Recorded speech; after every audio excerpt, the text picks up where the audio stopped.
Hey everybody, and welcome to the Carriage Way Podcast for the month of May. We have a lot to talk about today. Wouldn't you agree, Joe? Yes. As always, I am Jacob, and that is Joe, right over there. Do you see him? I'm not over here. He's lying. It's a lie. The podcast is a lie.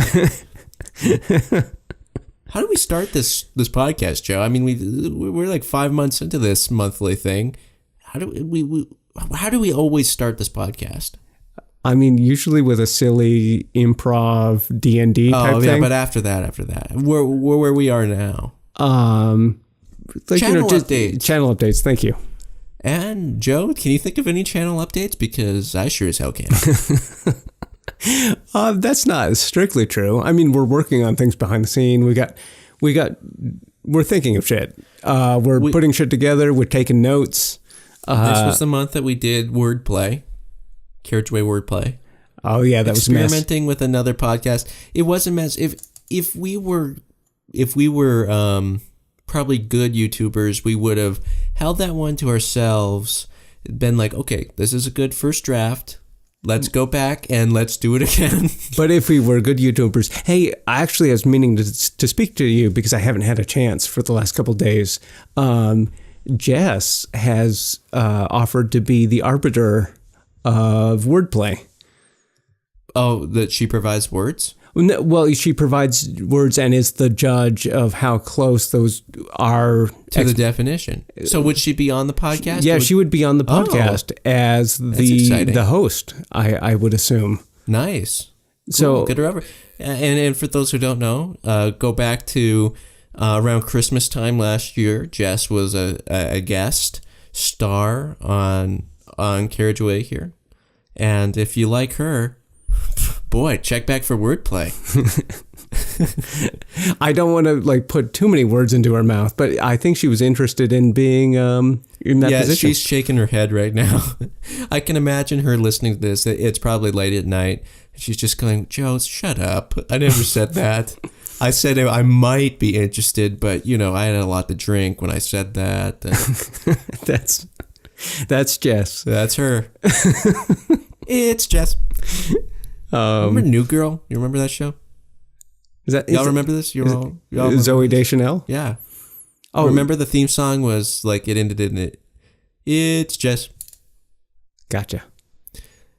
Anyway, we're playing new games. We kind of have not necessarily a new schedule. We still upload 3 series, 1 Monday, Wednesday, Friday, 1 Tuesday, 1 Thursday. But those have swapped out this month, where prior we were doing Thursdays as Carriage Way the Samurai, but we both really wanted to be playing Metal Gear. So we came up with Metal Gear Way. Joe drew some... Metal Gear in general, this first Metal Gear game, Yeah, it's a little... Man, we're like 5 episodes deep, basically, at recording.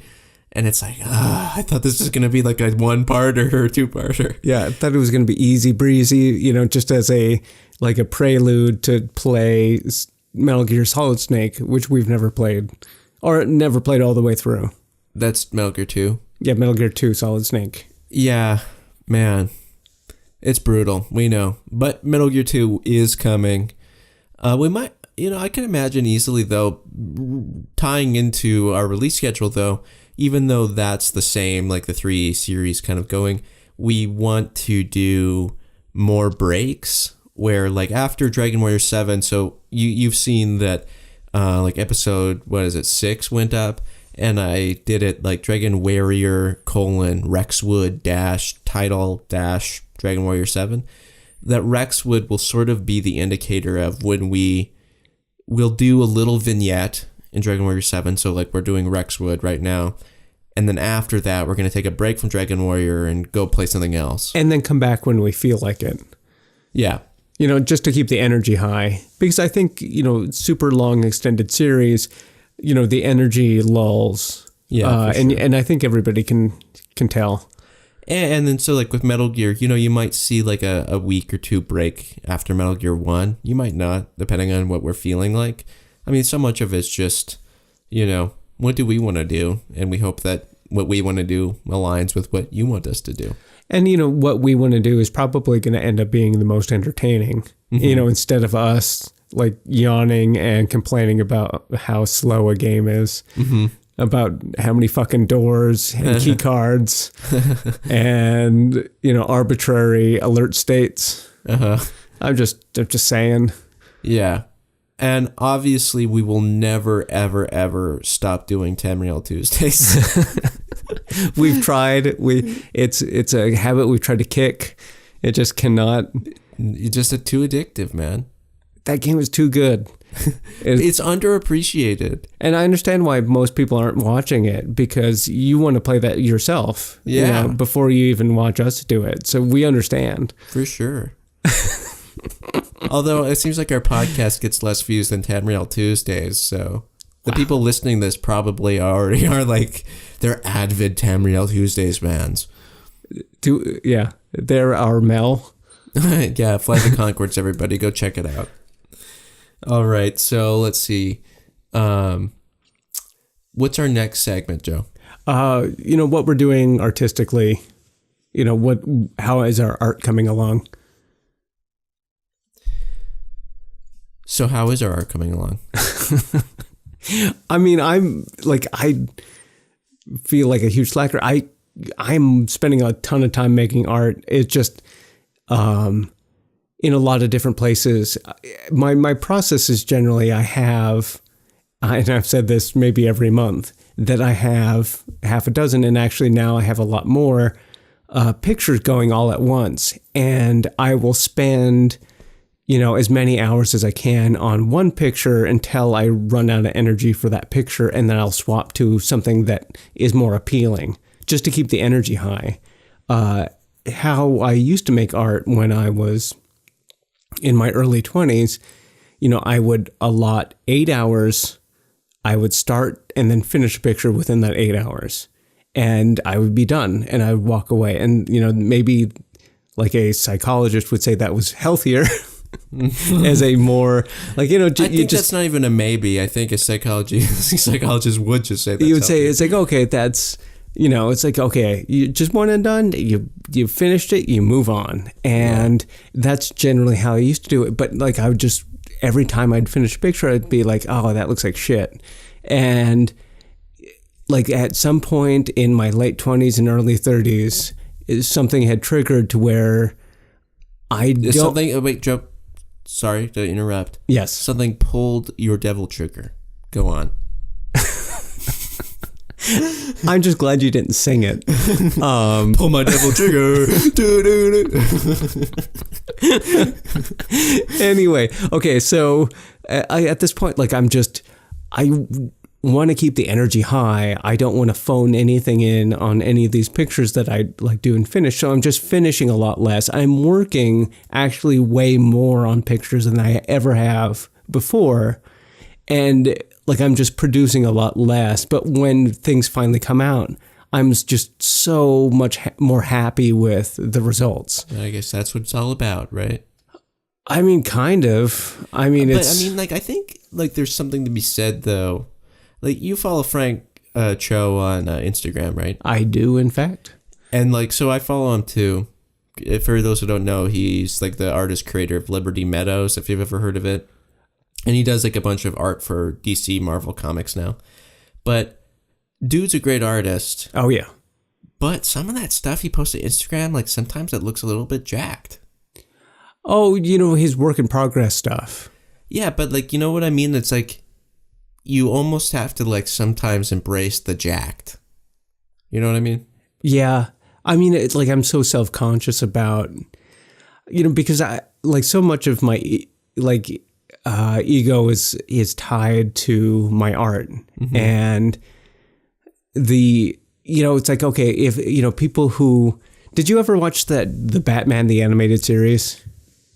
No. Okay. We're going down a hole. Everybody jump in with us. Hole warning. There's a hole warning. Joe is speaking, a-hole warning. There was an episode of Batman in the animated series, and it's like this great, fun noir fiction. Mm-hmm. I'm aware. this woman who had like a botched plastic surgery, or so she said, and she had like a covering on her face, and she would go around and like go, and I can't remember exactly the details, but she would either like she would kill or punish these plastic surgeons who she said had wronged her. You know, it's like, oh, like she, and like Batman's looking at these old pictures, it's like, oh, she was beautiful, like what had these people done to her? and she was so pretty yet sad.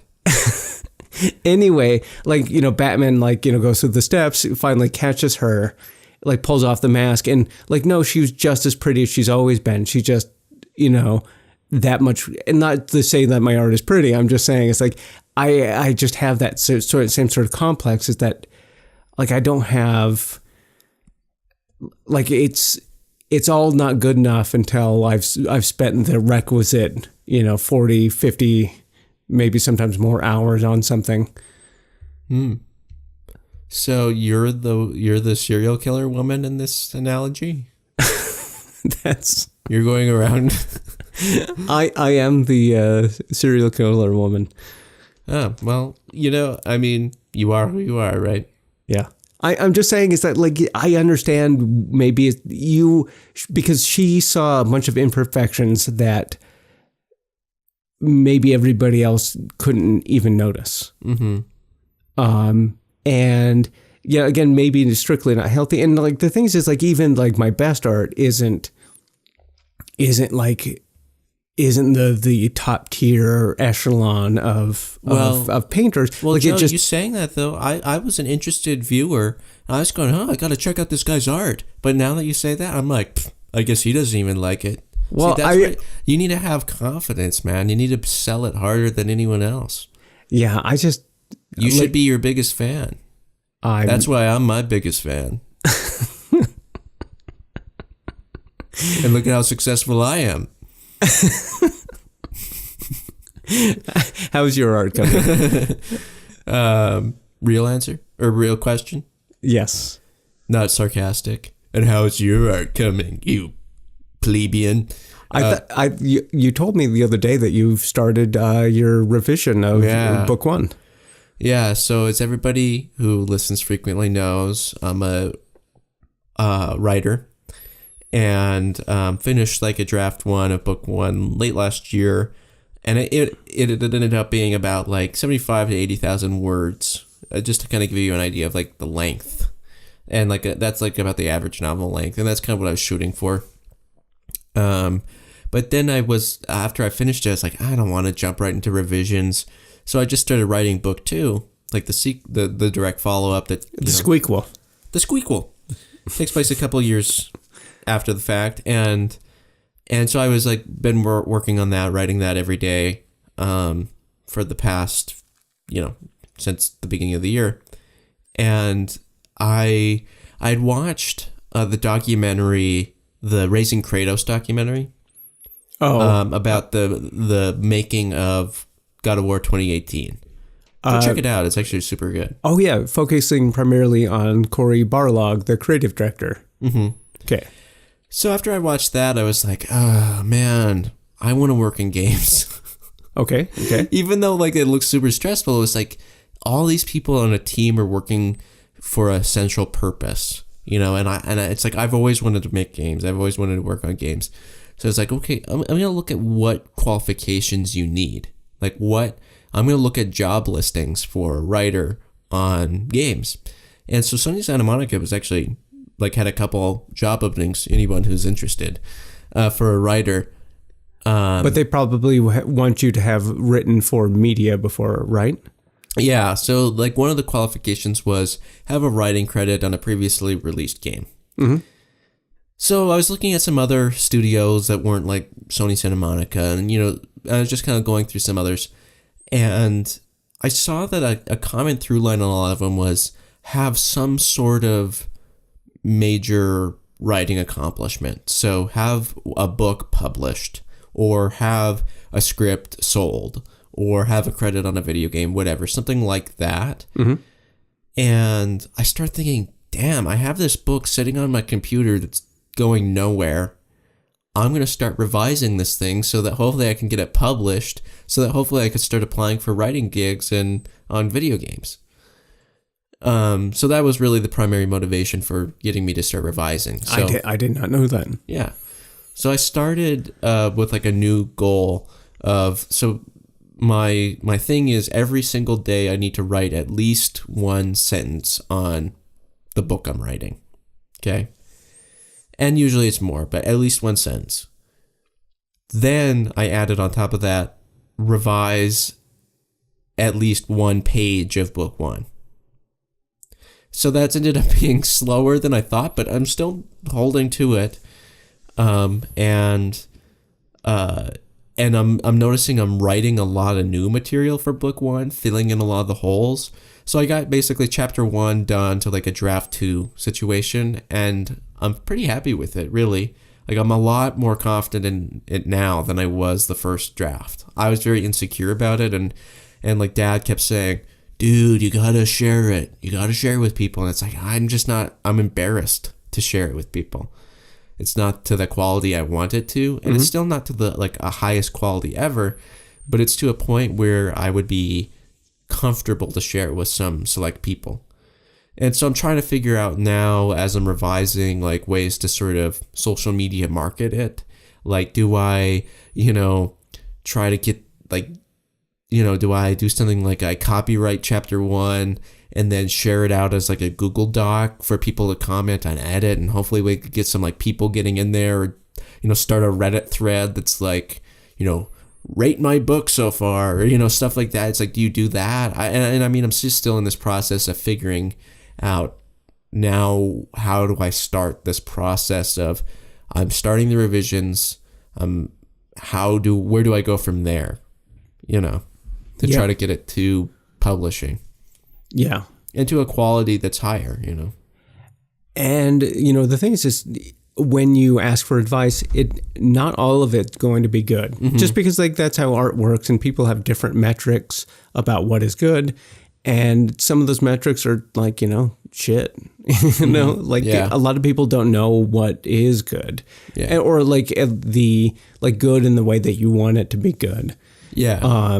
And I think it's tough to find that sort of support base of like-minded people who will give you the right critique that you want to get yourself where you want to be, Mm-hmm.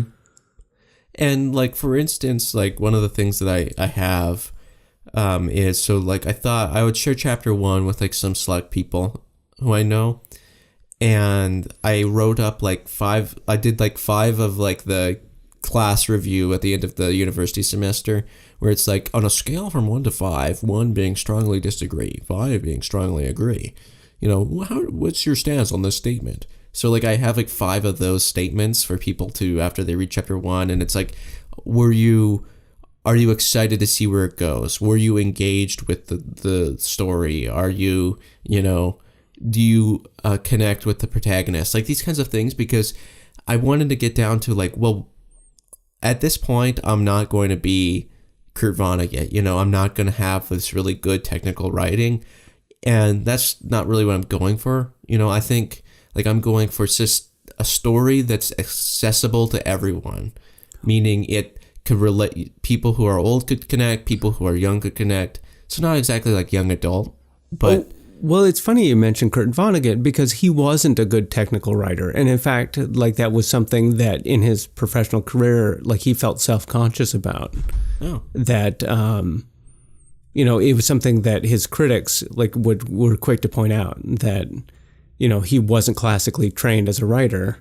But like, he still had something to say. So like he's an example of somebody like yourself who... you're not a classically trained writer. Mm-mm. But you feel like you've got to say something. Yeah. So you're more Kurt Vonnegut than you know. Oh, interesting. You learned something new.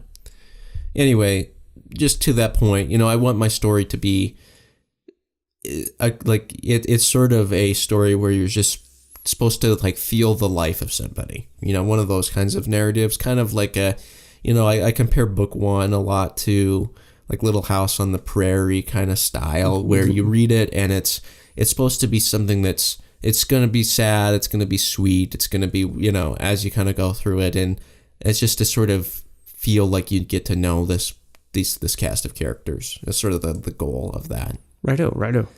Anyway, that's boring. Moving on. What is... For people who don't know, I'm trying to keep track of the timestamps, but my eyes are not good enough to see what time it says on our timeline. That's how it happens, buddy. And then your hair starts falling out. And I got glasses, as you can see on my head portrait. Yeah.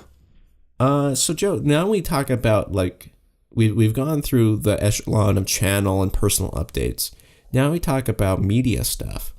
What we're watching, reading, listening to, whatever stuff that we want to talk about. I finished a book last month called Embers by Sandor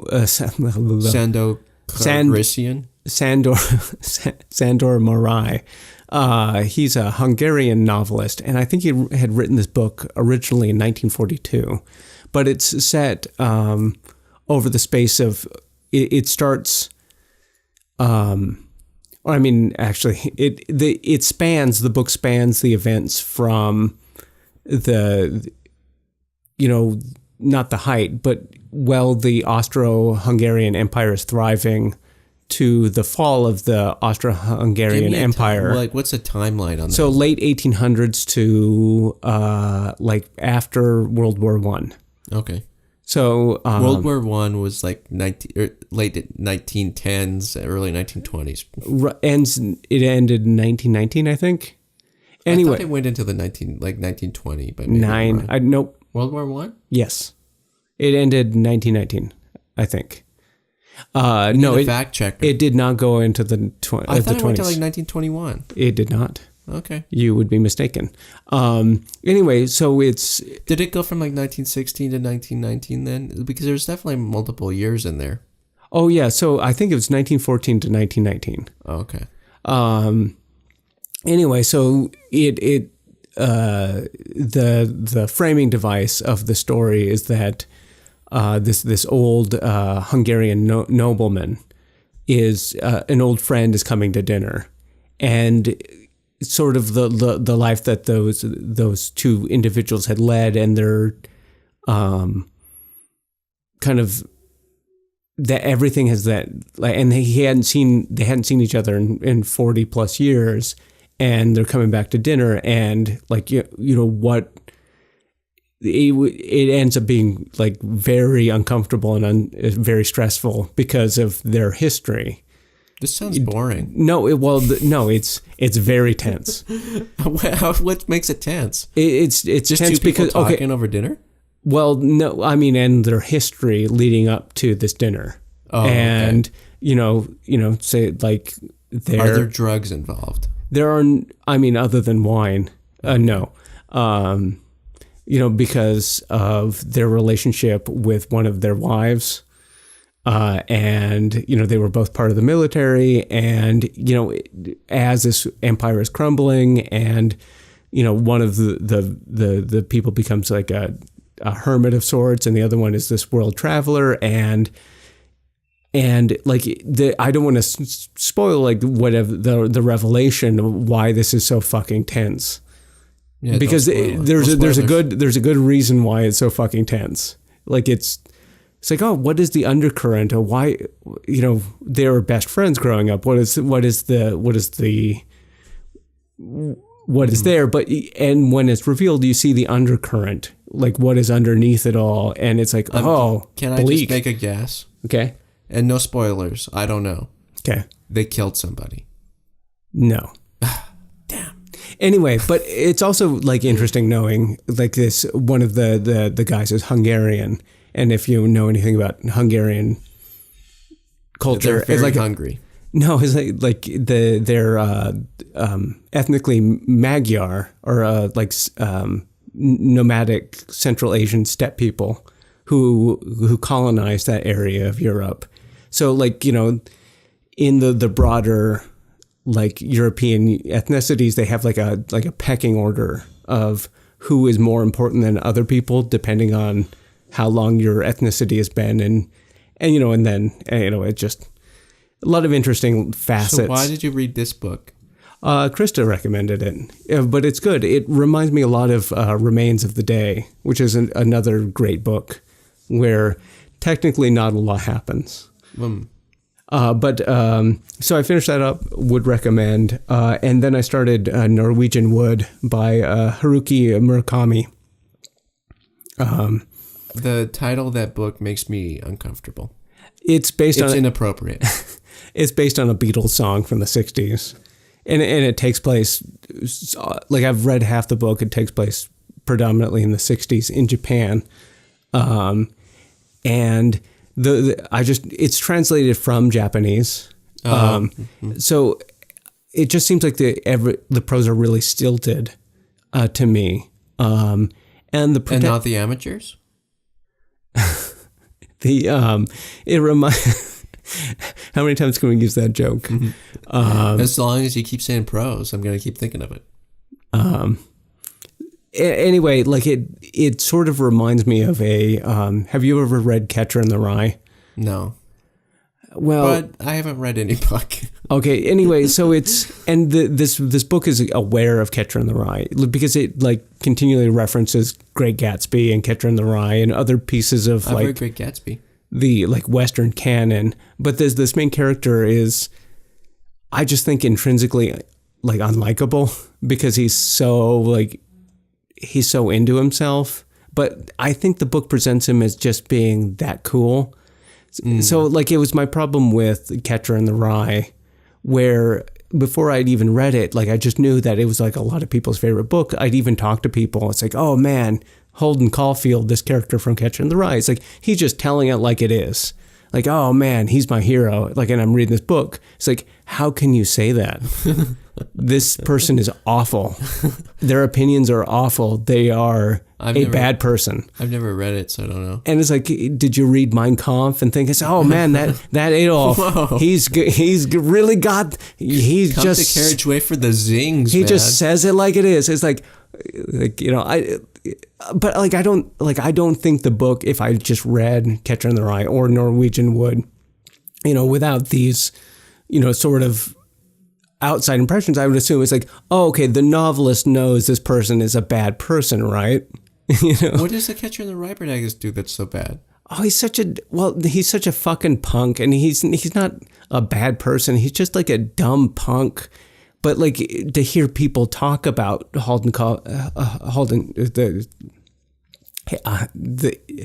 talk about the protagonist of Catcher in the Rye, that he's like some sort of like fucking prophet or saint who just like laying down what the truth of reality. Who are you talking to? I've never heard this. Holden Caulfield he's just the fucking worst.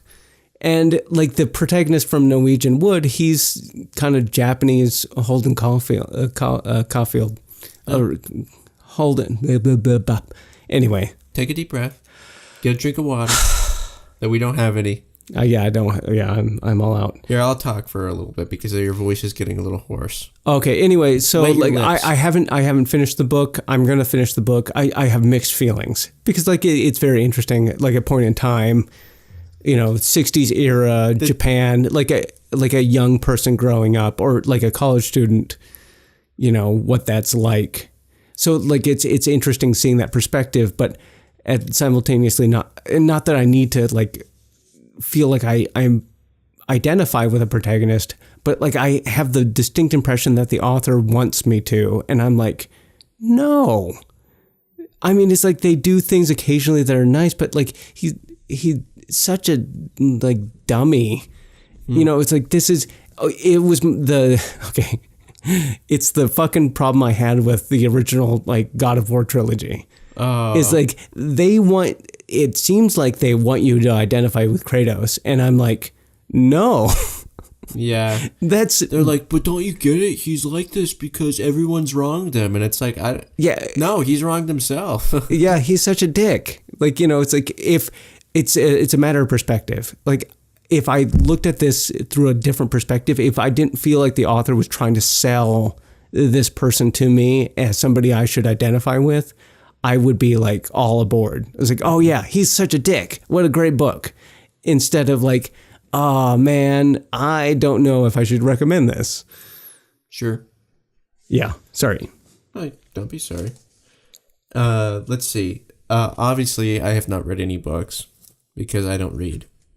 But as far as TV goes, I watched the Hulu original series Catch 22, which is based on a book. Which is based on my very favorite book. Really? Back in the books. You thought you escaped? You were wrong. Back in the books.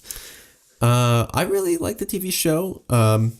We don't really like to go into spoilers in this section, so I won't too much. But I know any sort of thing is sensitive, and this is new. So skip ahead a couple minutes if you're. Catch 22 is new.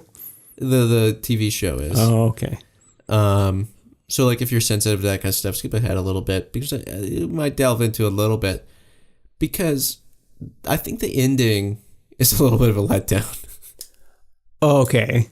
Are we seriously talking? I mean, the thing is that Catch-22, it's not about an ending. It is about how ridiculous everything is and the observation. And maybe the TV show just left some things hanging still where, and I don't know how the book ends, but basically I really, really enjoyed the show. I think the story's excellent. I think the characters are great. I think the setups are funny. And this is something that, we talked about previously was, you had said, well, is it like the movie? Is it like the movie from the 70s based on the book where it's really dry and not funny? And I said, no, it's the show actually makes me laugh sometimes. And that I think made you excited. Yeah. But also that being said, there's also an element of it's all how you end the book, right? It's or a story or anything. And at least the TV show, I think, ends in just this very unsatisfying way. I mean, that's we haven't talked about this beforehand. So I don't know what you're talking about specifically, but I've read almost all of Joseph Heller's books and they always end unsatisfactory. That might be how it is. Yeah, let's just say. Did somebody crash their plane into the ocean deliberately and then row away in a boat? No. Oh, well then it didn't end like the book.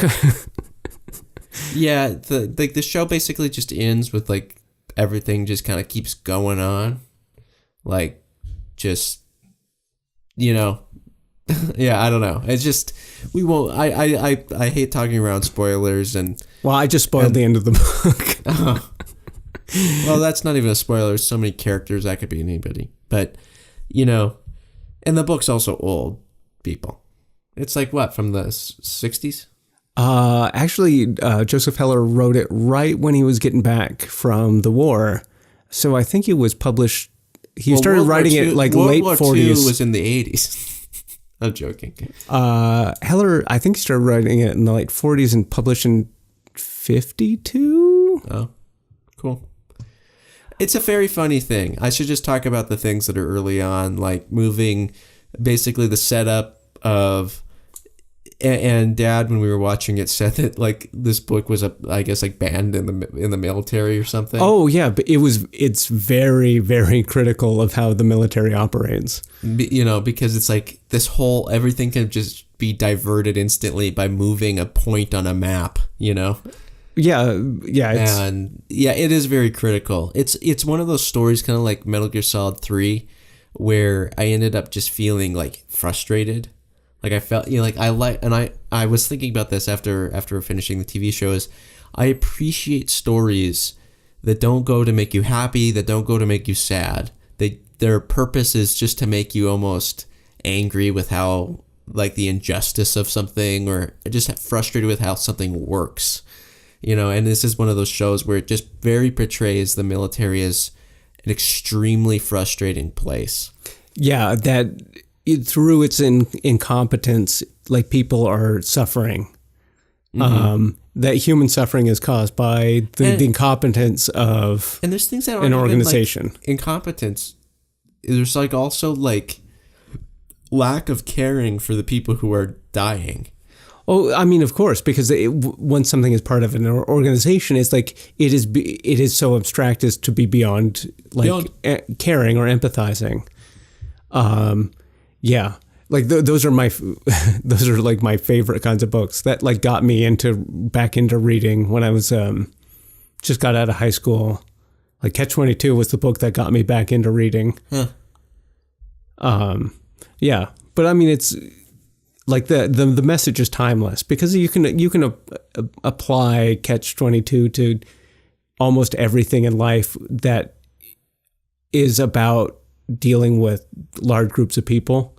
Like, yeah, like just you get enough people together and like all of those rules apply. You know what? It kind of like reminds me of like Office Space.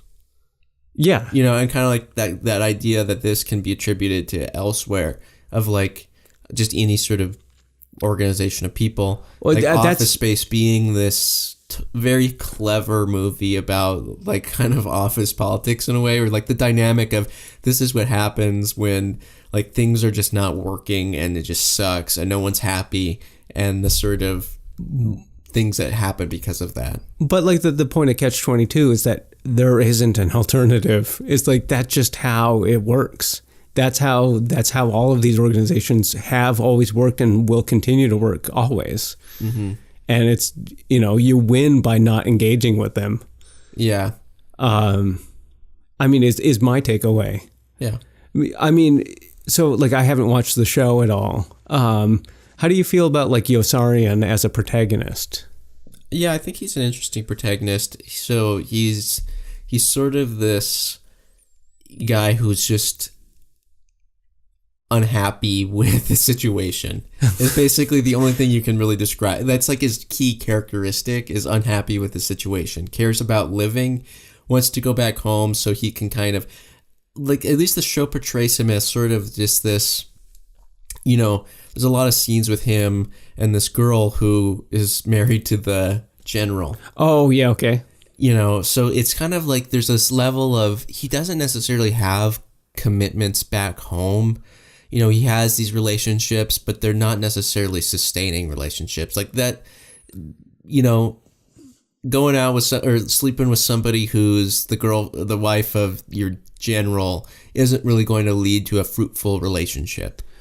You know, so it's not like he has a wife and kids back home. It's not like he's not always going on about, I just need to see my mom and dad again. He's kind of like a Hawkeye in that way, like from MASH. Oh, yeah. Where just kind of this bachelor who just doesn't want to be there anymore, just wants to...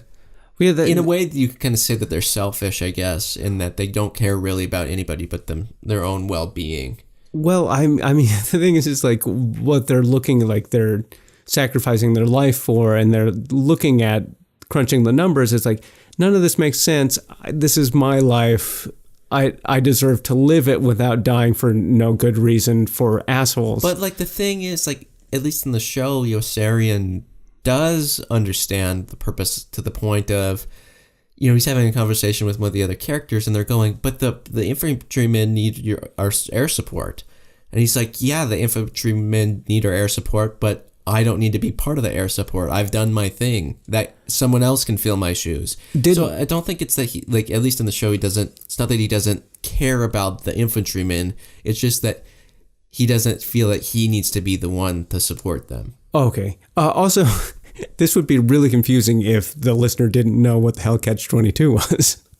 Like what's the, like, I don't know, 15 minutes into our conversation, what is the elevator pitch for a Catch-22? It's just like, you're damned if you do, you're damned if you don't. Right, but like the where the book takes place and when and where. It takes place in World War II in Italy with in the Air Force bomb squad or I don't even know what you would call it. Bombardiers. So like the big planes that drop bombs. He was at like... You dropped a bomb on me. A big Air Force base in Italy during the later days of World War II. You have this airman who's disillusioned with the entire process and is doing everything he can to just go home. And the entire mechanism of the war is keeping him and everybody else kind of like entrenched for not a lot of good reason. And a lot of like innocent people are being hurt. And it sounds really dull and dry, but like it's actually pretty comical. And there's a lot of scenes where you will lol. YOLO. And like, we're talking about it from like two different perspectives, as Jacob hasn't read the book and I haven't seen the show, but like that's consistent. It's like, it is a very darkly funny book. As I said before, my absolute favorite. How are the pros? Funny as fuck.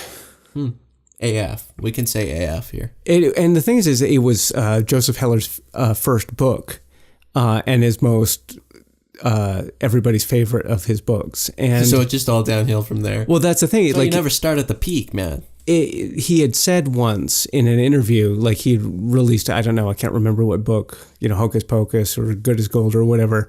And one reviewer had said, it's not as good as Catch-22. And then his response was, well, what is? Yeah. It's like he'd made like one of the greatest books ever, just his first time out as a young writer. And he was like, fuck, I can't compete. And like, I've read almost all of his books and it's like, I still love them, but it's like Catch-22, it was never pure and it was never more raw and never funnier than in Catch-22. Huh. Anyway, moving past that weird, awkward, spoiler, semi-non-spoiler conversation, watch the first 3 episodes of JoJo's Bizarre Adventure. Ooh, how was that? It was pretty good. Dark, bleak. There's like effed up stuff that happens, but it's like also, it's funny in a way that like is just very over the top. Watched it with mom and dad, and dad has a history with anime. Uh-huh. So like that's not too weird for him to watch it, but mom like notoriously hates anime. Like seemingly just I think she's just indifferent. She likes like Ghibli stuff, likes Kiki's Delivery Service, but mom would never watch some sort of like, I could never imagine her watching any anime really, like as a TV series. Maybe a little Ranma. Yeah.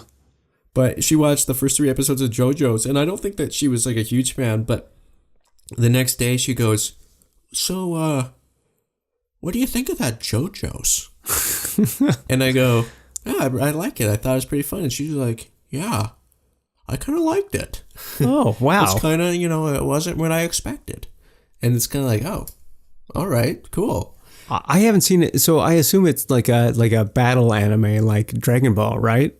Not at this point. Like just the first 3 episodes. Like obviously series like that often devolve into battle anime. Yu Yu Hakusho. At this point, it's like it's kind of like historical fiction. It takes place in like the 1800s. Really? London. Get the hell. And it's like first episode's like, I'm Jonathan Joestar, and I'm a young naive kid that nobody likes, and but I have my good friend, my dog, and the Joestars are like really like the wealthiest like one of the wealthiest families in the land, and what? And so then like okay, all I've seen is like images of these characters and their designs. This makes no fucking sense. What? So like there's like weird like fantasy kind of elements teased, but you have then like this punk kid named Dio who basically through some events gets daddy Joestar feels indebted to this Dio kid. So like Dio, like the 80s rocker. Yeah, but this Dio is like intensely evil, like the most evil character, like the 80s rocker, ever evil.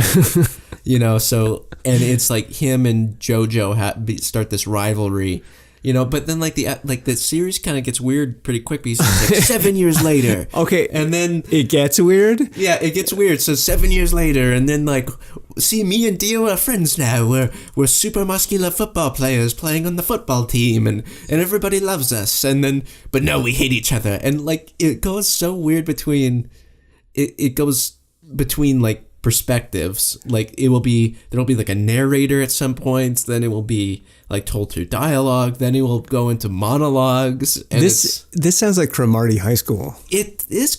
I pictured it more like Cromartie High School. It isn't quite as like random. It sounds pretty fucking random. So far it's pretty. It makes sense. You just sort of put yourself in the world and you kind of go, oh yeah, this makes sense. This is just progressing. Okay. But I mean, I do love it, to speak to its just bizarre nature. Jojo finds himself in like the dark streets of London. Okay. And some like thugs come up behind him. Hi, Gov. And they're like, you know, we're going to steal all your money. And Jojo's like, no, you're not. And then one of them pulls off their hat and it has like blades around the rim. And he throws it at Jojo and Jojo takes the damage and is like, ah. And then he, you know, beats up the thugs but lets them live. So then the weird thug with the sharp hat is like, who's named Ario Speedwagon, is like, Jojo, you spared us our lives. I'm indebted to you forever. I love you, you know. And then like he becomes Jojo's weird follower who like is just always hanging out and like, Jojo, no, you know, like he's kind of cares deeply for Jojo now and is giving up his evil ways. Like, I don't know, just so it is bizarre. Maybe it's why it's called JoJo's Bizarre Adventure. Yeah, I mean, this is the one that got Mom, hooked her. So, you know, you could like it, people out there. On top of that, finished season 2 of Barry. Won't get into spoilers. It's pretty good. Go watch it if you have HBO still. Since you didn't cancel it after Game of Thrones. Yeah, in case. Yeah, in case. I also finished season 5 of Silicon Valley. I think that like was from last year, but it was after we already canceled our HBO after I can't remember. I guess last year there wasn't Game of Thrones, so I don't remember what this situation was. Why didn't you get it through Amazon or some shit? Well, we get HBO through Amazon. Oh, okay. So Silicon Valley's Mike Judge, is like show. So Beavis and Butthead, King of the Hill, Office Space. Idiocracy. Idiocracy. What's that one with the? It's not Dora. Is that his? Dora the Explorer? No. It's What's that? What? It's Daria. Oh no. Well, okay. Daria was a spin-off of Beavis and Butthead, but I don't think Mike Judge was involved. Oh, okay. Anyway, Silicon Valley, his HBO live action comedy TV drama thing. And I had watched like seasons 1 through 4, binged it at one point, and then season 5 went up after we didn't have HBO. So as we got HBO again, I watched season 5, and I think that show is very clever. It's hard to recommend it because it's pretty dry, but it's a very clever show, just like about like people in the tech industry, and how like everyone's just screwing each other over constantly, and it's basically making fun of like companies like Apple and Google and these sorts of how those work and run, and how, you know, these little startup companies work and run, and that's pretty fun. Yeah. If you wanted even more, insight about that stuff, listen to the podcast called The Dropout. FYI. Oh, okay. I won't. About how Silicon Valley works. Oh, I don't need to. I watched the show. Yeah. And I mean, but except this is like real people, real life. No, yeah, these are real people too, though. They're actors. Actors aren't real people. They're not real. They're lizard people that work for the shadow government. We also finished Game of Thrones. Can we go through an entire podcast without me talking about the lizard people shadow government? No, it's impossible. We finished Game of Thrones. Oh my God. No spoilers. It was a little bit of a letdown, I'll say that. The finale, but no matter what, I said this after season 3, Joe can verify this. Okay. That after season 3, I went, this show could jump the shark. This show could go absolutely terrible, but it will still be my favorite show based on seasons 1 through 3. Yeah, and it lasted a whole 5 seasons before it got bad. I don't even think it ever got bad. I liked this season. I enjoyed the big battles. I I think that some of the turns of some of the characters, I think it was natural. I think some people were upset about, a little, Danny stuff that went on. But to me, it was natural. Yeah, it was rushed. Yeah, it was some things that were weird. Some things I think that they wrote the story they wrote the finale thinking, we want to surprise people. It's all about that surprise. We can't follow the expectation. But because of that, they kind of fell on their face because it was, yeah, at what cost though? This is kind of stupid a little bit. But, yeah. I think with my problem with that series is that seasons 1 through 5 is the really smart show that you're proud to admit you watch. And then 6, 7, and 8 is the really, really dumb show that you're embarrassed to admit that you watch. I disagree. The thing is, it got fun. 6, 7, and 8 it's never been funner and never been dumber. But the contrast is it's still smarter than every other show. It's smarter than Sons of Anarchy, even at its worst. And I love Sons of Anarchy. Okay, it's smarter than... I think that's the contrast. It's when you're in, I have no problem with really dumb and fun shows that the smartest show on TV became one of the dumbest and the fun. So the contrast is what's throwing me off. Because it seems like two different series at some point. I mean, even in the way it looks visually, you go back to season 1 and it's way more muted in colors. It's more conservative with its sort of cinematography, and it's story and world building and storytelling, and everything is grounded in some sort of reality. Whereas that later Game of Thrones is. So I think the people are upset about season 8 and the finale specifically because it's not a good ending to the show that started. It is a good ending to the show it became. Yeah, I think I like season 8 more than season 7. Yeah, I mean, yeah. I think part of it is it went the battle manga route a little bit, where you basically ended up creating these invincible characters.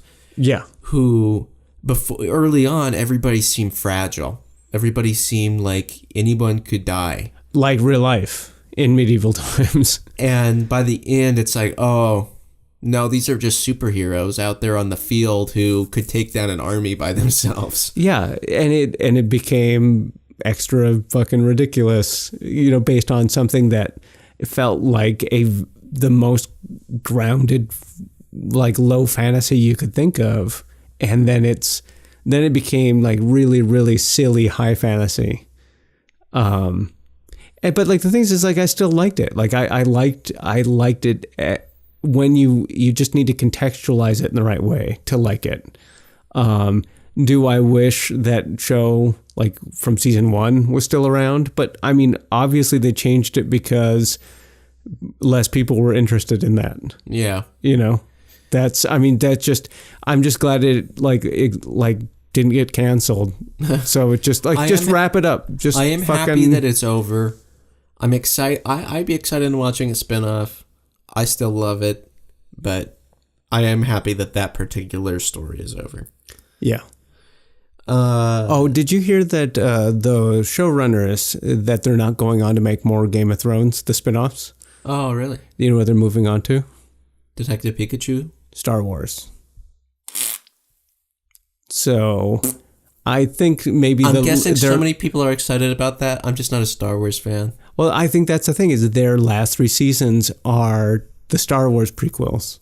It's it's really dumb fun, Yeah. It's just, and there's, that whatever Star Wars, there's going to be some epic Jedi battle scene with a bunch of lightsabers and battle manga superheroes. Yep, that's it. So, I mean, I sort of, in the way that, I remember thinking, who's the Lost guy? Who's the guy who directed Lost? I don't know.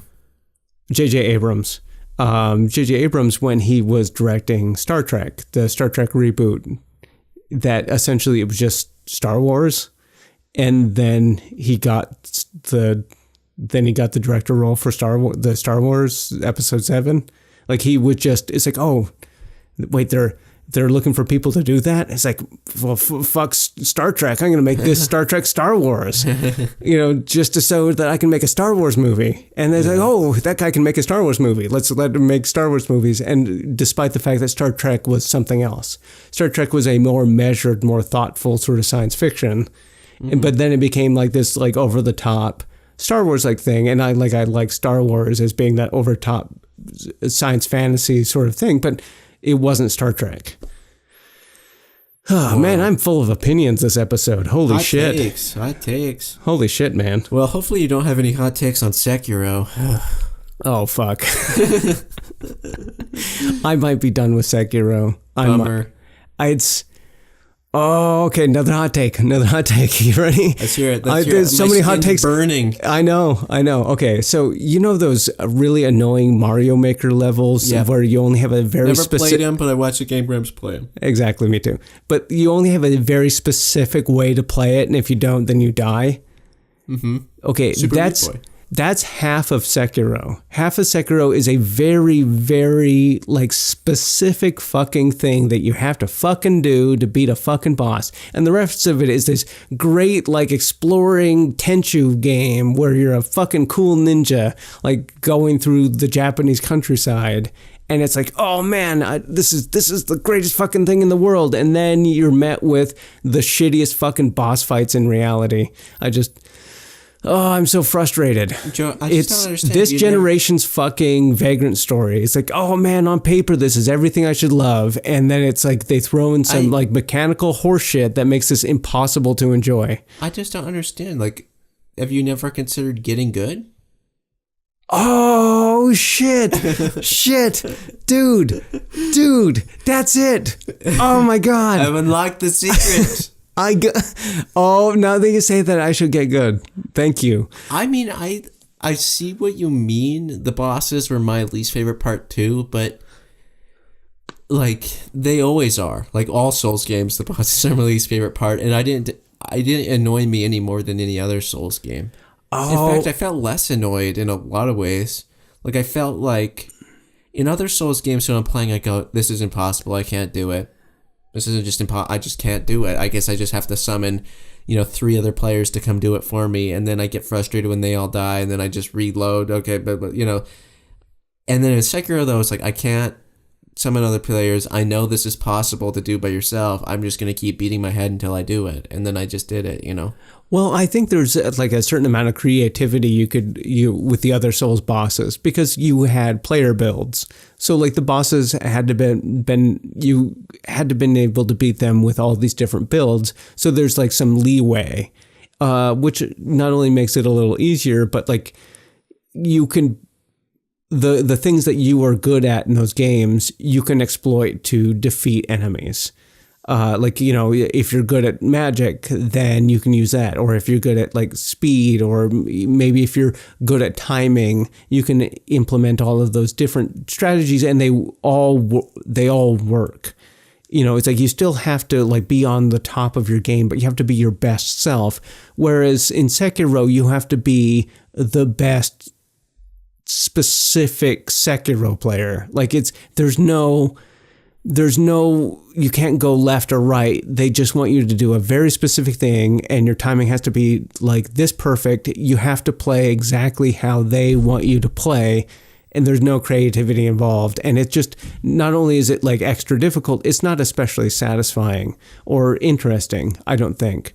But the game itself is I love the art direction. I love everything it's doing, but it's so fucking frustrating. And that's why it reminds me of Vagrant Story on the PlayStation 1 is this game. It's oh man, it's doing everything I love. And I hate it. I hate it because they introduce this fucking mechanic that makes it impossible for me to enjoy because I have terrible fucking timing. Yeah. And always have, and it's only gotten worse with age. But too many hot takes. I platinum Final Fantasy 15. Woohoo! Woo! Yep. That's something we can agree is an awesome game. Well, I don't know. They kind of want you to play it in a very specific way. They do not. They want you to have Prompto in your party, and I just don't really want to have Prompto in my party. He's the best boy. Yep, that's true. Well, no, Iggy. Oh, I mean, Iggy's best boy. Iggy or Prompto, not Gladio. Gladio. Oh, wait, let's get into the hot take. What's your thoughts on Gladio? Fuck Gladio. Anyway, it just... I got the platinum bug, and I just wanted to platinum something, and Final Fantasy 15, I was really close, so I beat the Adamantoise, which was a drag, and then I did the cooking, like grinded out getting my cooking level up, and which ended up being actually pretty emotional. I was listening to Jim Croce album, and it was like, after beating the Adamantoise, knowing this is going to be the last thing I do in 15, was like, I'm just going to give these boys a couple weeks of just not doing nothing but camping and eating well. Yeah. So it ended up being like actually fairly satisfying to do that. That was the best part of that game, and I don't think they knew it, that like kicking around with your bros on a road trip and stopping and camping or like staying at like shitty hotels and like picking your food, like is the best, coolest part of that game. And like stopping and like animals are running across the road, so you have to stop for like this like herd of animals to cross the road, and it's like, oh, it's so immersive and cool and good. Yeah. So you got the fishing trophy, huh? All by yourself? Mostly, I would say like 90% of it was by myself. And then you needed like a closer, somebody who's like extra good at the fishing mini game to come in and like get you that Arapaima, right? Well, you don't need the Arapaima for the trophy. That was just because, you could do it. Yeah. And someone really liked fishing mini games. So I do, and it's so good. Like that's another thing about 15. It has the best fishing mini game. It's so good. It's so good. I never I like fishing games. I like fishing, like Wii Fishing Resort, one of the best games in the world. And like, I just never really got into the 15 fishing. Oh, yeah. I mean, the thing is, it's the fishing in 15 isn't as robust and as interesting as Wii Fishing Resort, but it's in terms of like fishing mini games. And like the thing is with as much as I like Fishing Resort, and it opens up, is it doesn't open up quite as much as 15 does. And that like 15 is so much more. There's more to do. Well, yeah, it's obviously, 15. Final Fantasy 15 is a better game, or bigger, better game than Fishing Resort. But as far as like mechanically liking fishing mechanics in a game, like Fishing Resort, I really outside of Fishing Resort, it's the best fishing in any video game. But I just never like connected to it. Like I would rather do Final Fantasy 12 fishing. Oh, dude, that hurts my heart because that is legitimately bad. It's designed by the Vagrant Story people. Yeah, little known fact. I mean, on the wiki. Actually, it probably is, but like that's neither here nor there. I also like, we played Resident Evil 2 for the channel actually back when it came out. For Carriage Way, and I never touched it again. But after getting the Platinum 15, I was like, I'm just gonna I'm looking for something to play. I'm gonna play Resident Evil 2 remake. Yeah, and Kristen and I had played through quite a bit of it, and like, man, that game is amazing. And I kept recommending it to Jacob, and Jacob's like, I don't know. I just I don't like playing scary games by myself. But I played one night, like just fully immersed in the tension. And then basically when I ran into Mr. X, it was like, this is too tense. I need some help. So I turned off the music in the game and put on Fly the Conchords to listen to while I played, which helped tremendously. Still tense, but just whatever it takes to get through. And so I'm about 75% of the way through, I would guess. Well, okay, how do you think it compares to 7, which was the last one we played? I like it more than 7. Yeah, I really like 7. From what I played, like they're both like so good. Mm-hmm. They're similar actually in like their design in a lot of ways. Structurally, yeah. But I think 2 is just 2 remake. 2 remake. I like the setting a little bit more. I like the characters. Yeah. Like I'm playing as Claire, and like I like feeling like I have this purpose of, like, first it's like, oh, I gotta go check on my brother. Oh, he's not here. Okay, well now I have this new purpose of trying to like protect this little kid that I found and Jerry Birkin. Yeah. I know. How many times have you heard Sherry Birkin before you even knew who that was? I mean, I heard William Birkin probably more. William Birkin, dude. You know. This is Easy Alley's podcast. Yeah. Anyway, I'm really enjoying it. Actually, it is very Metroidvania in its design. Yeah, it's my favorite way to explore an environment. And something that I think is just brilliant, and I just to touch on for a moment, is the first time you're going through the police station, you don't, it's scary, it's unfamiliar, you don't know where anything is, it's dark, there's zombies are freaky. Like the first time you see a liquor, it's like, oh my god, what is this thing? And then like so then it's like when it comes time to explore it back through again, they know that you're gonna have more firepower, you're gonna have more confidence, you're gonna know where everything is. So they're like, how do we up the tension? Let's throw in Mr. X as this constant force that you need to be moving all of the time. And I think it's brilliant to make it still very tense as you're going through it a second time. Yeah. Oh, yeah. So good. You know what that actually reminds me of? This is a weird pull, but also a Capcom game, Mega Man Legends, as in like early 3D game that got how to structure the Metroidvania formula in 3D. Yeah? Yeah, it's just so good. Oh.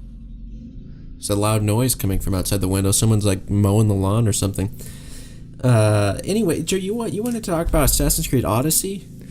Oh, for some reason, it's so dark outside right now. It's like what time is it? And I'm looking, it's 3:06. It's like they don't even know we're recording a podcast in here. Yeah, what the hell, man? Maybe it's a weed eater. It's super loud. Do you want to take a quick break? Maybe go pour ourselves some refreshment, use the restroom, and then we'll pick up after Captain Weed Eater gets done. All right, see you soon. Bye. And we're back. Whoa. Whoa. What was that? Yeah, I have no idea. I felt like Morty there for a second. And the scary thing was... I don't know, Joe. What the... Oh, shove it up your butt, Joe. Shove it up your butt. Anyway, we were just beginning to talk about Assassin's Creed Odyssey, which Joe is playing. Yeah, I'm playing quite a bit as my sort of like dumb, no effort game. Yeah, Joe, so like speaking to Sekiro, I kept asking, hey, Joe, have you been playing more Sekiro? And he's like, no, I'm embarrassed to say it, but I played Assassin's Creed last night. Okay, I'd been playing a fair amount of Sekiro, but I kept deferring to if I'd had like a free hour or something, like I'd sit down and play Assassin's Creed Odyssey, and it's so like easy breezy, and kind of it feels a little empty calories, which is weird to say because the production itself of that game is so good. Like it looks so much like the Mediterranean, and just wandering around that place, it's like, oh, that feels enriching.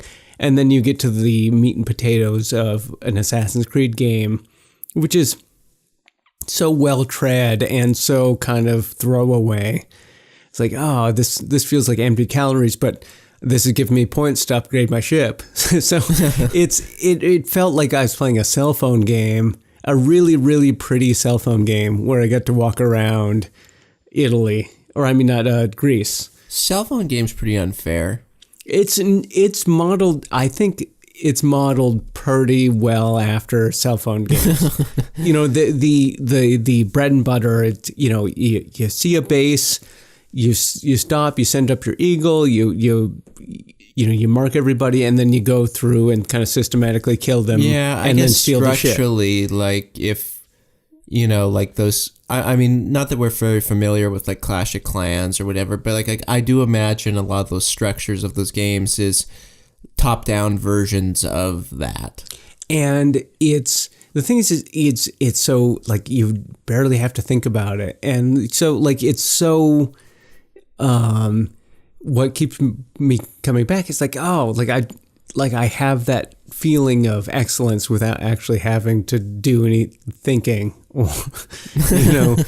And so I feel like the supreme being. Kind of like, and it feels very throwaway. And the thing is like you could compare it to something like Metal Gear Solid 5, which does the same things but does it well, you know.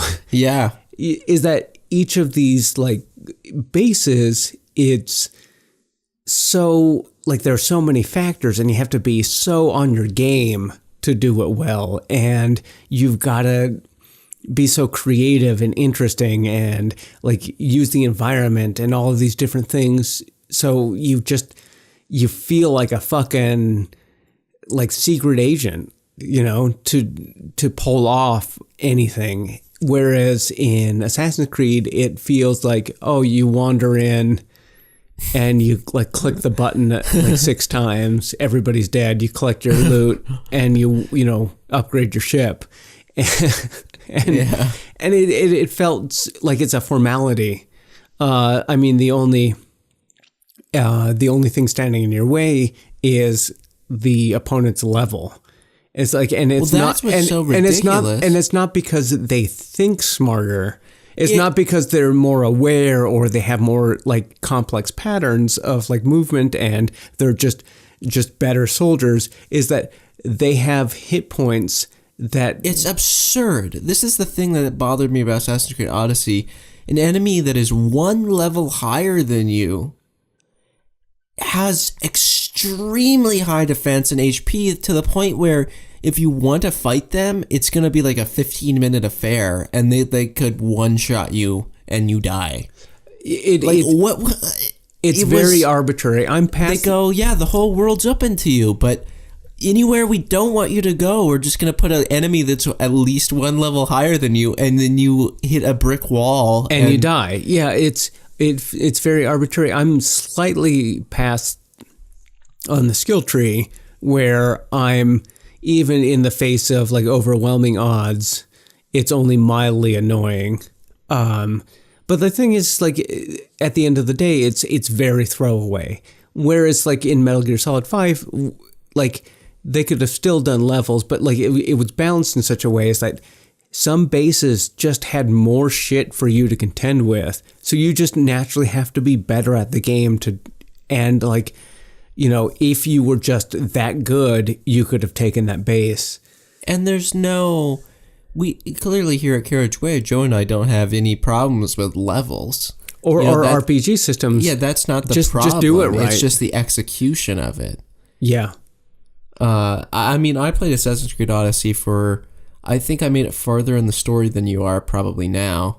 You may have not explored it quite as much because I've been exploring quite a lot. But I mean, what's there to explore other than bases, bro? Well, there's a lot to see because like that's something that's really impressed me. Just like how much game there, like just how much real estate there is to explore. Like if you're talking about like the size of fucking game worlds, it's I don't think I've ever seen a bigger game world that isn't procedurally generated. Mm-hmm. Like, you know, you could like think No Man's Sky or Minecraft. Daggerfall. Daggerfall. Like, you know, something that's, but like in terms of like something that is shaped like the fucking, you know, Peloponnesian Peninsula. Like this is, you know, it's not a 1-for-1, but it's close. It is like way fucking closer than I expect. And there's so much to explore. And like that, I think intellectually, that's the thing that drives me forward is like, oh man, I've read about this place. Like I want to go around to Crete. And so like I can explore some fucking Minoan ruins. And like like I'm not an expert on this history, but I know enough to be curious. And that's what intellectually drives me forward. But what I don't want to admit to myself is that the reason I keep playing is because it's so fucking easy. It's so fucking easy, and I feel like a badass. And like it adds to like, you know, the currency that adds to my ship. And, you know, I feel bad that, you know, that's something I care about. But like, you know, so when you're exploring, do you like want to go and fill out the map, like everything? So like you come across a base and you're like, okay, now I have to take this base. Yes, I do. So you like you're a map filler. I am a map filler. And the thing is I don't want to be. But like I see the map, it's segmented in this way. It's like, okay, if I pass by this fucking base, I'm never coming back. And I'm like, oh, well, might as well take it while I'm here. And that's, you know, it's not like, oh, I want to take this base because what a fun challenge this will be, or what an interesting like intellectual exercise. It's kind of like, I remember you playing Skyrim the same way, where it's like you passed a cave and you're like, guess I gotta go get the treasure at the end of the cave so that it like ticks off my map or whatever, you know. Yeah, and you know, and it's one of those things where you pass that map, you pass that like thing on Skyrim, and it just shows up as a icon on your map, and it doesn't, and nothing else. Is that, oh, like I don't know what's down that path. In Skyrim, it's more organic. Like, you know, it doesn't like. Sometimes it might lead to something, sometimes it doesn't. Sometimes it might not. It's like, and with Skyrim, is most of the time it was nothing. In fact, almost always. Which is why I still like Oblivion and Morrowind better, because you enter that cave and who knows what the fuck you're gonna find. So, yeah, you know, it could be nothing, it could be everything.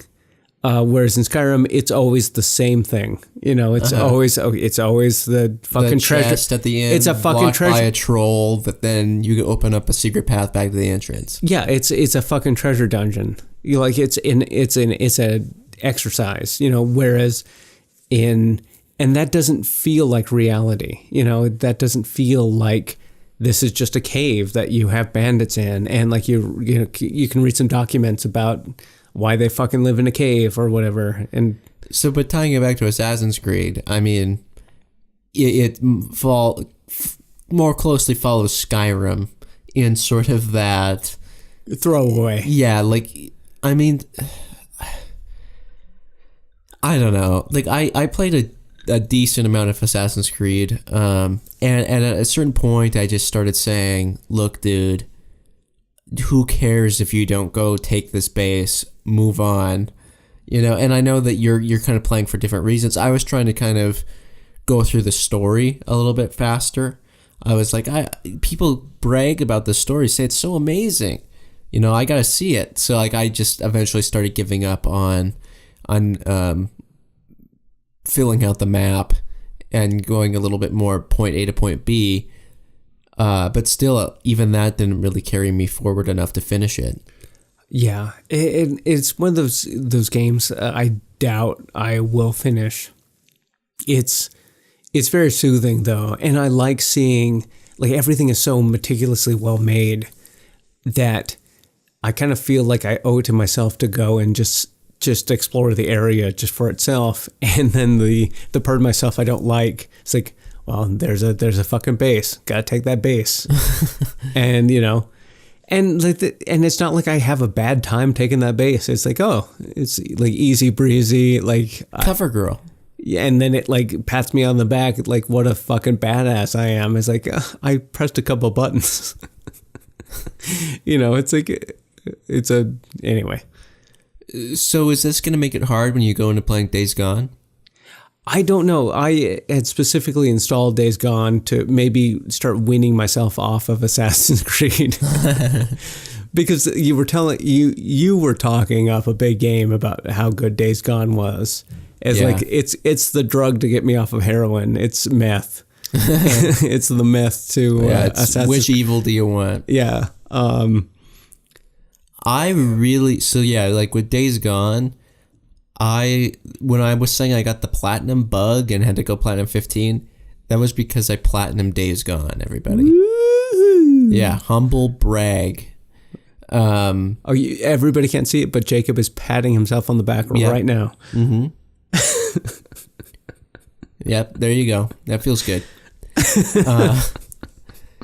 Yeah, I mean, I love Days Gone. It is offensive to me that it got, not, I wouldn't say like a terrible Metacritic, but it's like in the 70s, right? That it probably deserves better. It for sure deserves better. Yes, there's performance issues with the frame rate. I know, I hear you. But, and yeah, like it starts out, the execution of the story is rough, sloppy, one might say. I remember talking to Joe when I first started and going like, I don't know, dude. Like, the story is really rough. But by the end, I was so hooked in and invested, and I loved that world and the characters. I don't know, it really hit me in a way I never expected. And, as time goes on with thinking about Sekiro as sort of my other so far Game of the Year contender, Sekiro kind of keeps lowering in my mind, going, I don't know, like, Sekiro doesn't hold up as much in my mind. But Days Gone, it's like the more time that passes, I go, Days Gone is my Game of the Year so far. Which is like fucking surprising. If you'd said that before this year started, like, that's fucking crazy talk.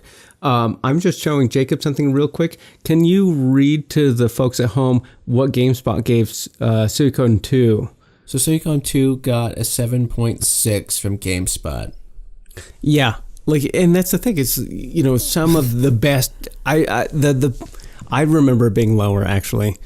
But like, some of my favorite games got raked through the coals, like Dragon Warrior 7 when it did come out. That is a very poorly reviewed game. So I'm not sure I'm going to feel the same way about Days Gone that Jacob does, but like I understand that feeling. It's like, what the fuck is everybody else playing? Or what are your metrics that you can't enjoy that the same way that I do? Days Gone is no Suikoden 2. I will say that. But then it got a 7.6, so it should get less than a 7.6, right? Yeah. I don't know. Like, Days Gone is. I seriously think that it has a little bit of a rough start, where you kind of are playing and you go, this game's story is bad. Like, the characters are bad. This is super predictable. But when you really put yourself in that world, there's so many awesome things that game does that, I don't know, man. Like, it's, in my mind, I don't platinum very many games. And this was one that I was playing and I went, I'm going to platinum this. Just because you love it so much, you want to see everything that you can. And I understand that feeling too. I think one of the first times I noticed that I felt like I loved it was I was just exploring around and I found a cave and I walked in this cave and I was like, oh, I bet there's a bunch of like the freakers in here. Freakers are zombies. No, Joe, they're not zombies. But I walk in this cave and I see, whoa, there's actually quite a few of these in here. And all of a sudden they're all alerted to my presence. And I'm like, oh my gosh. So I start running out of the cave and it was just so many of these things. And I know that's the premise of the game. And I knew that going in. I'd seen footage. But when I was playing and I just discovered these things naturally in the world, it was like my heart's thumping. I'm like, oh my God, how do I get out of here? I gotta find I gotta keep running. Oh my God, they're still following me. I've been running for like 5 minutes and they're still following me, and it was just one of those moments that from that game that I won't forget, as those moments. That reminds me of fighting the cleric beast for the first time, because I'd even known that the cleric beast was there. Like, I'd seen like E3 footage and shit of the cleric beast fight in Bloodborne. And like, I was sitting there alone in my living room and it's like, I know the cleric beast is through here, and then that fight, and just my heart just hammering in my goddamn chest. In Bloodborne. Yeah. Oh, did you say that already? I did. I like that feeling of being alive, and just, how like afraid and excited, and just how, just that simulation of like a life and death sort of circumstance.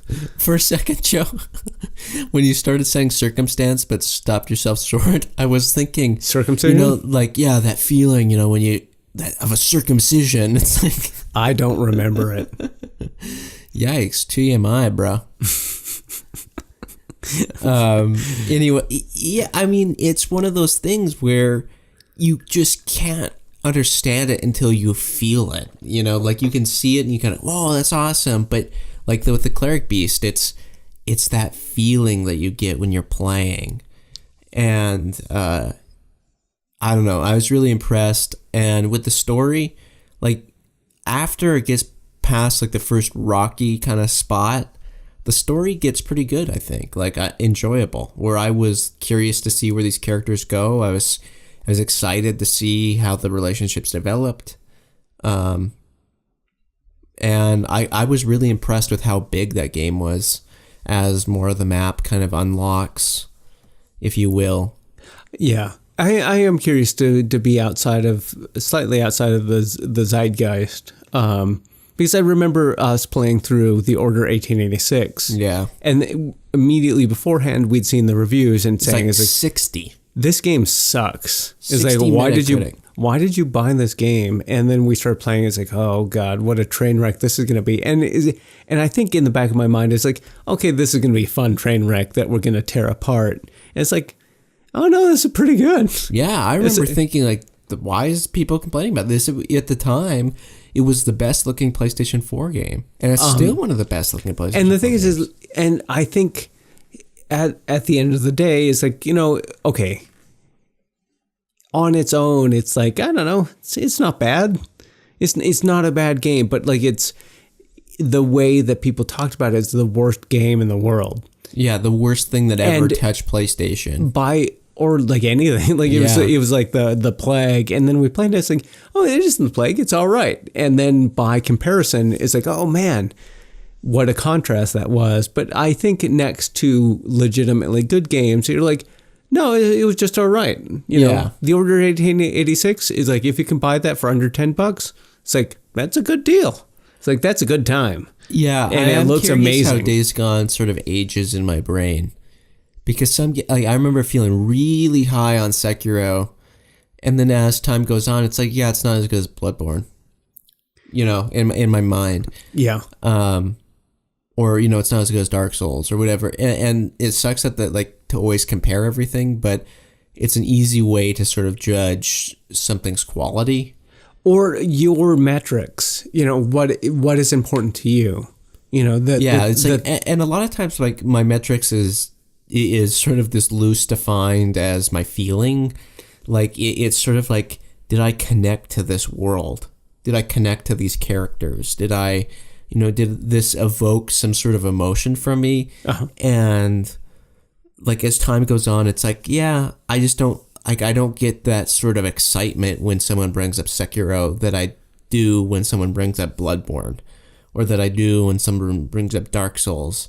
There's like some games that, people talk about, like Metal Gear Solid 5 is one that was really low in my mind to start with. And as time goes on, so it's like I get butterflies in my stomach thinking about Metal Gear Solid 5. And I think it's because the metrics by which we were judging it originally, because like we were like Metal Gear lore hounds, and we were playing it for that reason. Metal Gear game. It is if you were a Metal Gear lore aficionado, it is a bad game for you by those metrics, but by the metrics of like a super fun, like open world that just makes sense, and just plays amazingly. I had compared it to Jacob years ago, to it was this generation's Dragon's Dogma. It's like a game with a shit story, but an amazing world and great mechanics. Yeah. That I just can't get enough of. Dragon's Dogma is so good. Like Metal Gear Solid 5 is so good, but the stories are so bad. Yeah, Metal Gear Solid 5, I remember, I think I can say it's both my favorite and my least favorite Metal Gear game. Agreed. Fuck, where are we? You had started this before the podcast recorded. You had like a hot take on Days Gone. What's this about? There was no hot take. You were like, I got some things to say about Days Gone. Did you say it? I had started installing it, and that took half an hour. And then it's like, okay, I watched some YouTube videos while that installs, and then I got ready to play, and then it was like a literal 4-hour patch. So then I played Assassin's Creed while it did its patch, and then I fell asleep. You know when I remember the days of you put in a disc and it just plays. That's how you're an old man. Yeah, for the Let's Play, we put in a lot of discs and a lot in the PlayStation 3, and it just works, man. Just like make a game and like just let it fucking work, man. I mean, I understand, there's games are so technical now, they need all that data installed on your PlayStation, and there's, the deadlines are so harsh that they need patched things, but at a certain point you kind of go, hey, let's throw in, I just want to see Fallout 4 again, and it's like, nope. Ready yourself for 12 hours of install and downloading patch, and you kind of go, damn it, man. Like, what's the point? It's like, there's so much, like, do I delete this game off my console? Because if I do, that means I'm not going to, Oh, yeah. I mean, that means that you have to download, you had to erase something else for that spot. And it's frustrating. Absolutely. Can we put up the picture of Grandpa Simpson yelling at clouds? I'm not going to do that. Because this podcast has to be edited fairly soon after this is recorded and uploaded. So I will not be listening back. Okay. Anyway, that's us right now. So I think we're exhausted. Exhausted. Yeah, I mean... Exhausted. All of our game talk for the month. Yeah. You had wanted to talk about the new Starbomb album. Oh, okay. So yeah. Listen to the Starbomb album. There are a couple of songs I like. What? Really? Yeah, nice. The one where Aaron does his best Snoop Dogg impression as Mario, I thought was pretty good, and that last one was pretty good. I mean, so Starbomb is Ninja. So Game Grumps. Everybody knows Game Grumps. Everybody knows that, and everybody knows Ninja Sex Party. And everybody knows Ninja Sex Party. Put them together, and they're less good. Yeah. They become the worst of both worlds. But no, it's like Starbomb is like sort of like always been the B tracks of Ninja Sex Party songs. But like the songs that they had were like they had a beat, but they're like, this isn't good enough for Ninja Sex Party, so let's turn it into something for Starbomb with a weird friend Aaron. Let Aaron Hansen rap over the top. And like the thing is, it's like I like them. I legitimately do. Starbomb. We love Ninja Sex Party. Yeah, if you haven't listened to Ninja Sex Party, listen to Ninja Sex Party. Google it right or put it on YouTube. But first, disclaimer: listening to Ninja Sex Party for the first time is.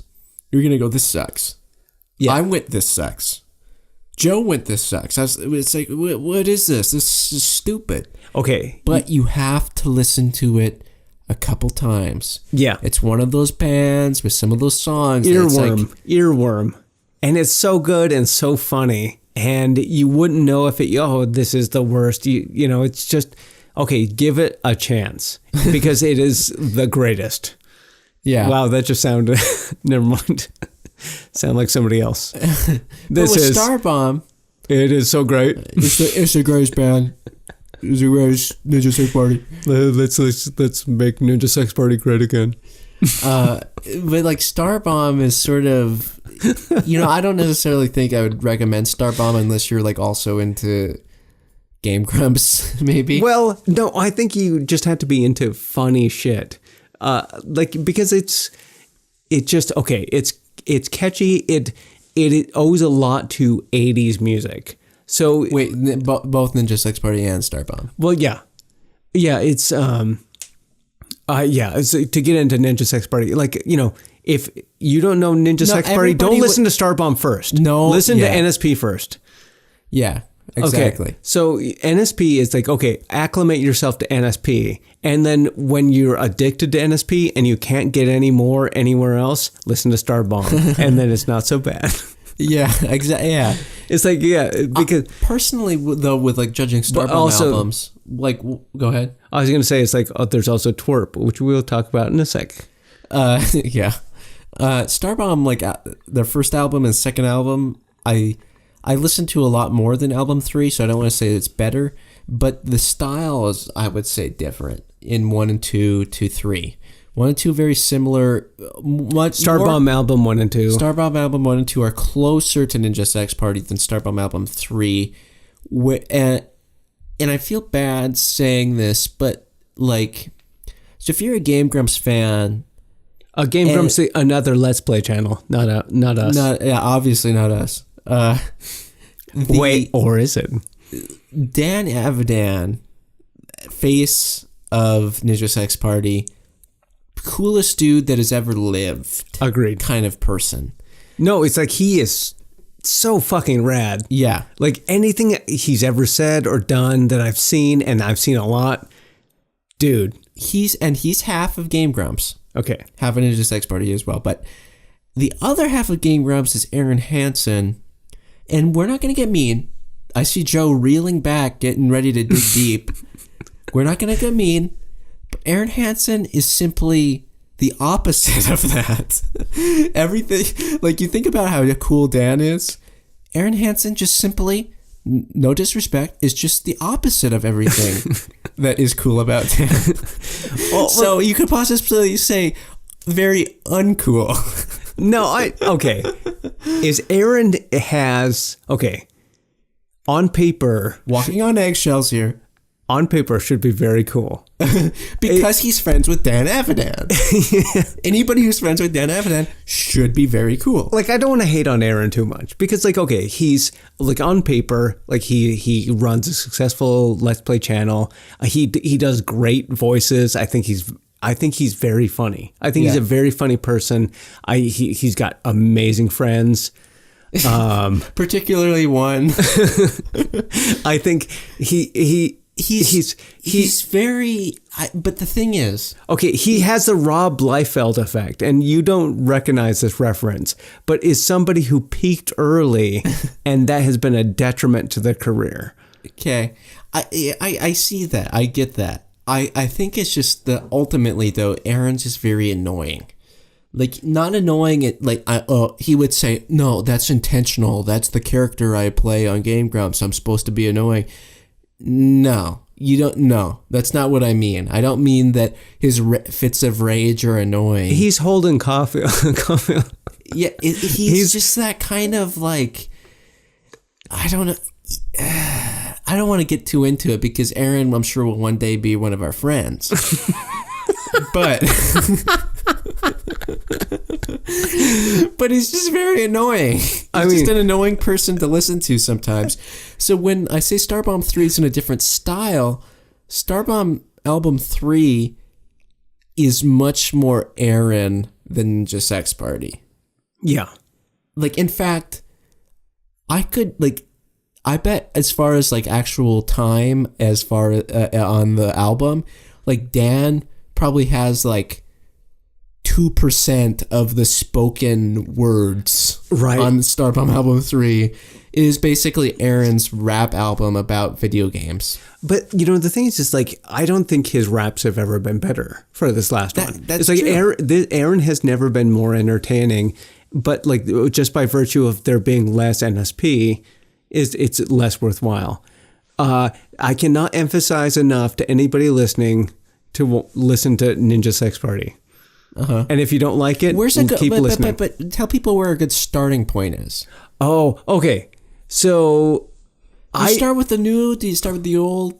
Okay, I would start old and then like reach up, is that a gradually a get around to Danny Don't You Know, which I think is the pinnacle. Like I think but you need to get there first. So I think you start early, like with something like Dinosaur Laser Fight. It's a good jumping on point. It is. It's like their Don't Stop Believin', Yeah, and it's the thing that like I'm, measuring is that like as an NSP convert, like I got Krista into NSP with Dinosaur Laser Fight. That was her jumping on point. Mm-hmm. And she was like, this is what got me here. And eventually to the rest of NSP's like pretty extensive catalog of like awesome songs. You need to get real cool with explicit lyrics and Casio sounds. Casio sounds is the hardest hill to overcome on that one for sure. Partly why they sounded so cheap, and the music videos of their early days, I think, are bad. Yeah, they're bad. They're intentionally bad, but like intentionally bad is still bad. You know what I mean? The thing that really got me in was putting NSP on Spotify and playing Bloodborne. That's level grinding in Bloodborne. I know, man. You hear sex training and like your fingers starts going to R1, baby.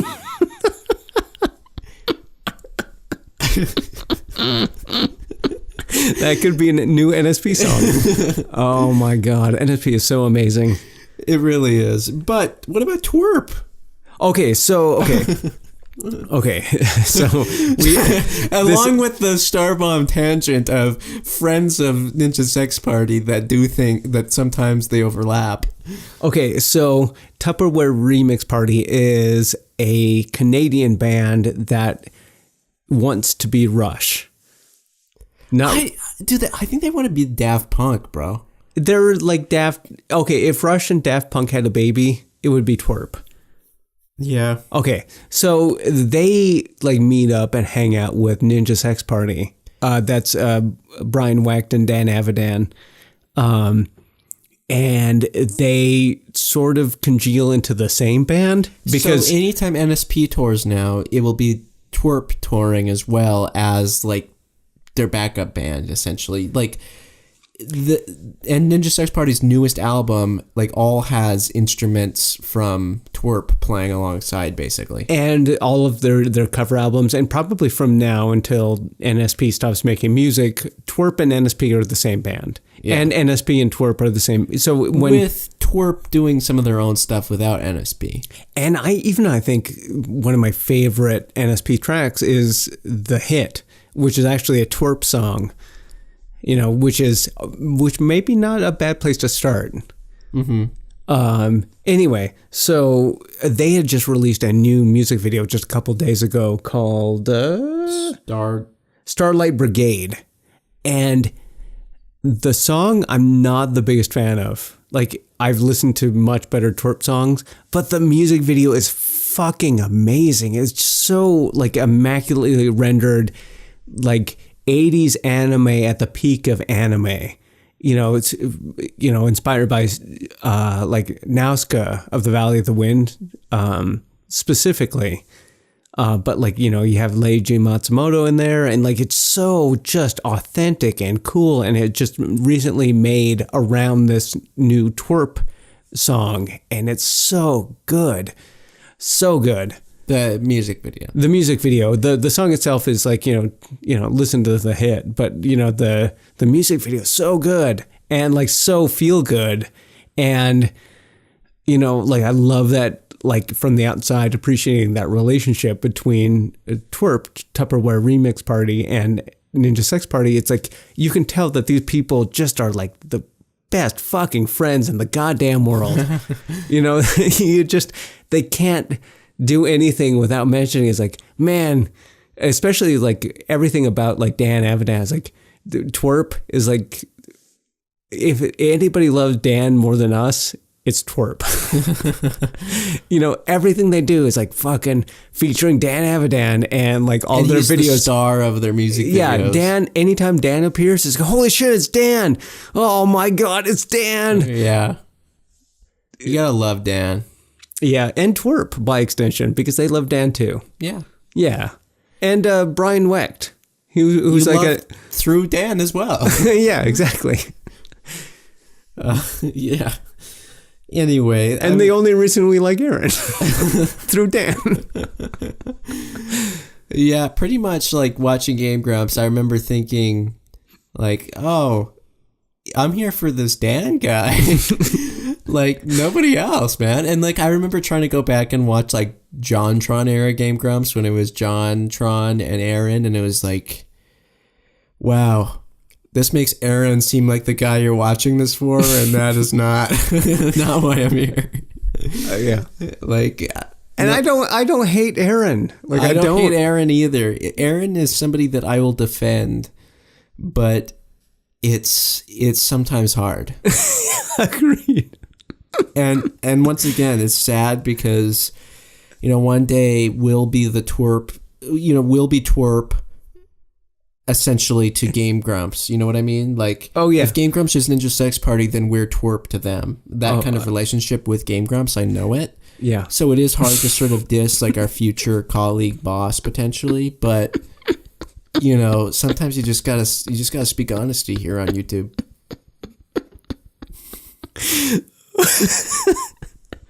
Anyway, it's time for bets. Okay. Let's see. Last month, did we do last month or this month first? I think we do last month. Last month first. All right. So we have a tough one, everybody. Okay, this is hard. This is hard for me to say. So we always bet at the end of these podcasts on the Metacritic score of games, or for the first time a movie releasing. And we were betting on the Metacritic score of Detective Pikachu last month. I bet that Detective Pikachu would have a crazy high, apparently, movie Metacritic score of 77. That's near unattainable on Metacritic for movies. What was I thinking? And then Joe, more conservative. Slightly more conservative. Still pretty high, bet 72. So who won that bet? By virtue of Joe having the lower bet, Joe wins on that one. So Detective Pikachu had a Metacritic of 58. 53. 53. Whew. Doggy. I hear people like it. Yeah. Well, so we bet on more than just one thing, though, of course. So we bet on the Metacritic of Rage 2 and, when applicable, PlayStation 4. Rage 2, I bet that it would have a astronomically high 88, and Joe bet a little bit more of a conservative 82. Turns out Rage 2 has a Metacritic of 68. So, wow. Joe wins that one. That seems unfairly low because like the reviews of that game are generally quite positive. Yeah, I know. So, we bet on 3 games. Joe's already won 2 out of 3. Might as well go with the last one. I've lost. But Team Sonic Racing we bet on. I bet that it would have a 65. I went low on this one. Joe bet a 78. The real Metacritic of Team Sonic Racing, excuse me, is 73. And I'm closer. And Joe is closer. Wow. Joe, clean sweep. Okay, out of all of those 3, the critics like Team Sonic Racing better. Better than Detective Pikachu and Rage 2. Just simple. Yeah. So, as a consequence, punished bets. I will have to draw Joe's Fursona. Boinking Pikachu. There's no Boinking Pikachu involved. We disqualified that.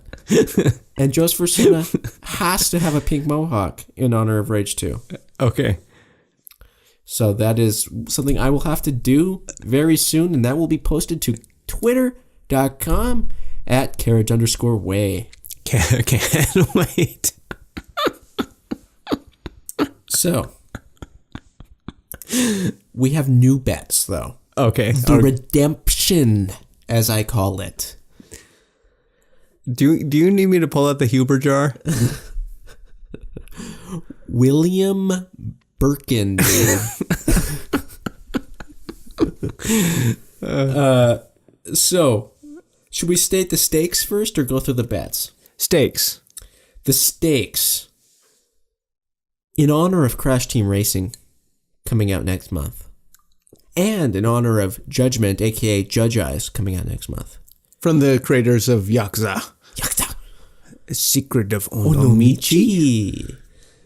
The loser of next month will have to, set up. Crash Bandicoot, it's unfortunate. I don't know if y'all heard about this, but Crash Bandicoot was found with a little baggie of cocaine on his person. So he's being unfortunately recast for Crash Team Racing. In fact, there's a recall in Japan calling back all of Crash Team Racing. It sucks. It's going to be a lot of work to recast him. Okay. So here at Carriage Way, we've been asked personally to find the replacement to Crash Bandicoot for Crash Team Racing. So the loser will have to draw a suggestion of what that replacement would look like and post it to carriage_way at twitter.com. So, the games that we were betting on, the Metacritic score for PlayStation 4 when applicable.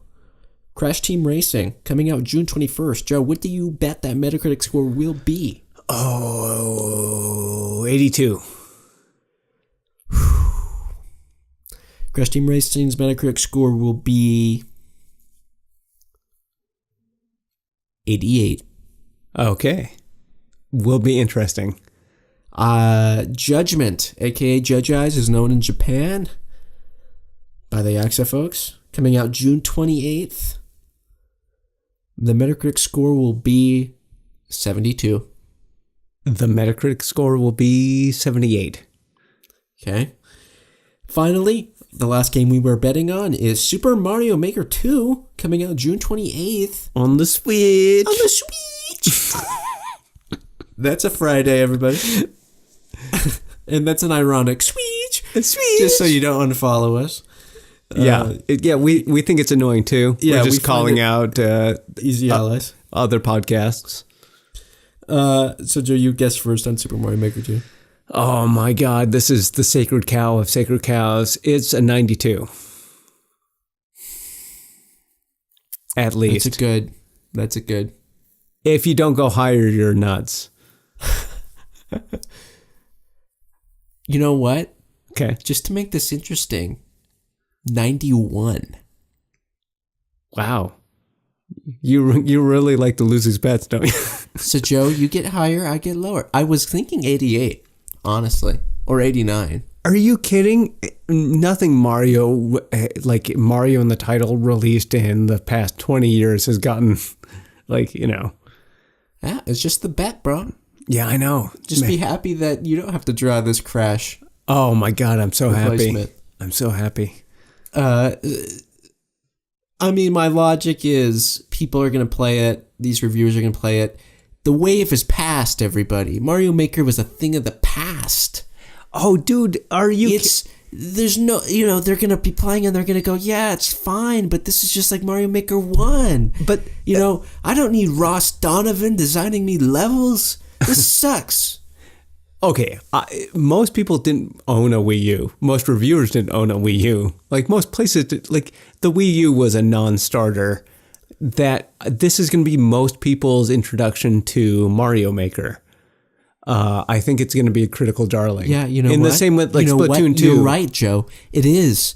And their introduction's going to be miserable. They're going to hate it. They're going to be like, where was all the hype about?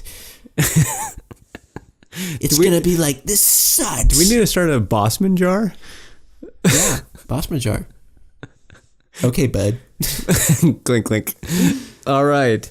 So we will see you back next month in the month of June. Next month is exciting. E3 is happening. Please be excited. Sony does not have a proper show announced as of yet, but Square Enix is going to have a show. We're going to see more Final Fantasy VII Remake. It's going to be a great month. Yeah, fucking Final Fantasy VII Remake, bro. Awesome. Woo!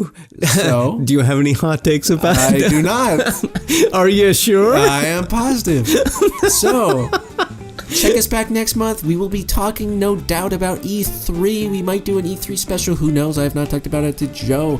But we will have the results to those awesome bets. And you will see me as a furry with a pink mohawk. Yeah. Boinking Pikachu. See you then. Bye.